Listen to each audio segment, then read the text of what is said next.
సాతాను మనతో మాట్లాడే భాషను గుర్తించి దేవుని వాక్యంతో దానికి ఎలా జవాబివ్వాలో ఇప్పుడు క్లుప్తంగా చూద్దాం.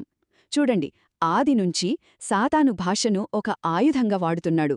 ఎందుకంటే దేవుని మాటమీద మనకు సందేహం పుట్టించడానికి, దాన్ని వక్రీకరించడానికి.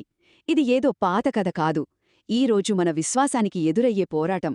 మొదటిగా సాతాను వాడే ఆయుధం సందేహం. ఒకసారి ఆలోచించండి, ఏదెను తోటలో ఇది యథార్థమా అని ఒక్క ప్రశ్నతో దేవుని మాటపై అనుమానం రేకెత్తించాడు. ఈరోజు కూడా మన ప్రార్థనలలో, మన నిర్ణయాలలో దేవుని వాగ్దానాలపై ఇలాంటి చిన్న చిన్న సందేహాలనే నాటుతాడు.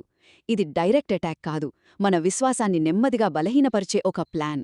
ఇక సందేహం పనిచేయకపోతే అతను వాడే మరో ప్రమాదకరమైన పద్ధతి లేఖనాలను వక్రీకరించడం. సాక్షాత్తు యేసు ప్రభువునే శోధించేటప్పుడు సాతాను దేవుని వాక్యాన్నే తప్పుగా వాడాడు.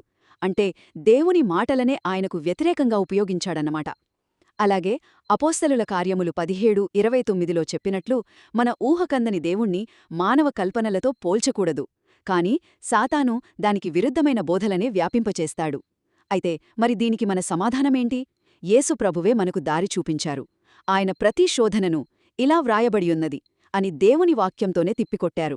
సో మనకు అబద్ధాలు ఎదురైనప్పుడు మన ఆయుధం కూడా దేవుని వాక్యమే. ప్రకటన 21:8 లాంటి వచనాలు మనకు సత్యాన్ని గుర్తుచేస్తాయి. యోహాను 14:6లో చెప్పినట్లు యేసే మార్గం, సత్యం, జీవం.